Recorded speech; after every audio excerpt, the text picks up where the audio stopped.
Innalillahi wa inna ilaihi raji'un. Kecelakaan lalu lintas terjadi di Jalan Soekarno-Hatta, Palembang, melibatkan sebuah minibus dan sepeda motor. Insiden bermula saat minibus melaju dari arah simpang irigasi menuju simpang Pak Jo dan menabrak sepeda motor yang melintas searah di depannya. Benturan keras membuat pengendara sepeda motor terpental ke sisi kiri jalan, sementara minibus terbalik dan masuk ke saluran air.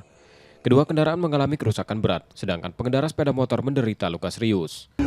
Terkejut suara rem itu, baru aku nengok, nggak terbalik itu mobil. Oh, mobil itu terbalik? Iya, nomor motor. Oh, nomor motor ya? Ada berapa motor Kak ini tabrak Kak? Siko ujinya. Siko, Iya, sampai hancur itu. Oh. Kondisinya tadi ujinya tuh luka ininya, sama kaki paling. Itu yang naik motor apa? Yang naik motor. Iya. Korban dievakuasi warga ke rumah sakit terdekat untuk mendapatkan perawatan. Sementara itu, petugas kepolisian yang tiba di lokasi mengamankan minibus dan motor untuk kepentingan penyelidikan.